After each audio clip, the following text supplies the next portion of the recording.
Welcome to Fictional or True. I'm Fictional, and this is my Superpowers series.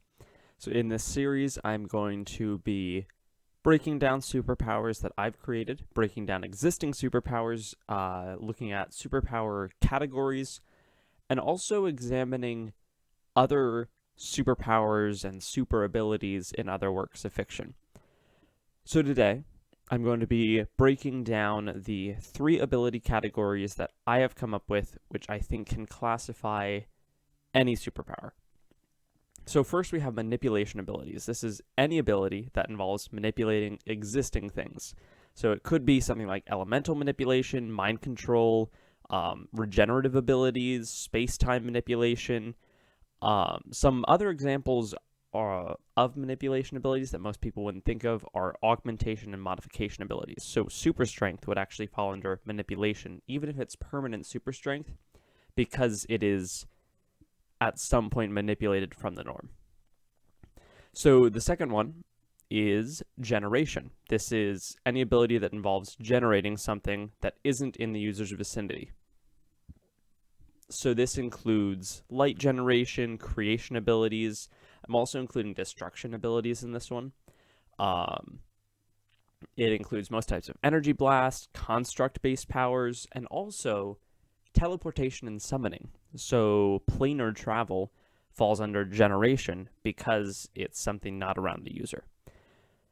And then the third one is meta abilities. So a meta ability is anything specifically related to the existence, manipulation, creation, removal, dampening, boosting, etc. of superpowers. So in other words, meta superpowers are those that have control or interaction with other superpowers. As I said before, examples of these are... I lost my spot. I'm reading through notes as I do this one. There are things like, let's see, so there's boosting, amplifying, disabling, creating, removing, and copying as the main examples of meta superpowers. There's also analysis abilities, where you can tell exactly what someone's superpower is and get all the information on it.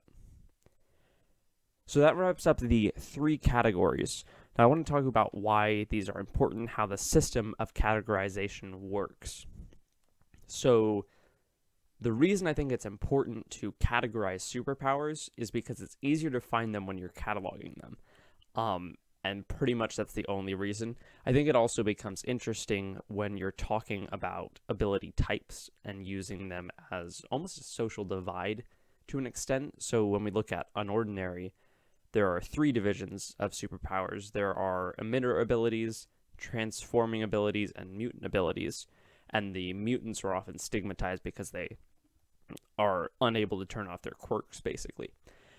And so I think in that regard, power categorization can be important, but then it also can involve other powers. So if you have a superpower that can, let's say, disable only manipulation abilities, that's kind of one facet of the categorization.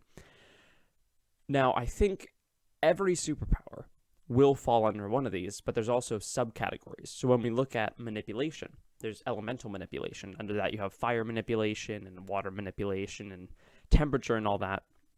But then we have things like mind control and a whole subcategory of powers relating to mind control. So there's a lot of subcategories. I haven't even gone through them all. If you want to see a lot of superpowers, check out, there's a superpower wiki. I can't remember the URL.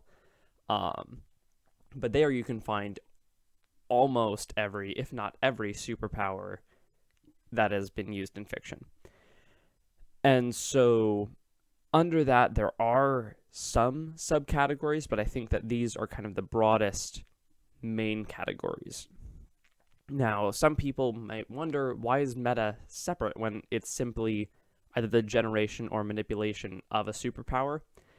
I separated it because I usually consider meta abilities to be outside the realm of other superpowers.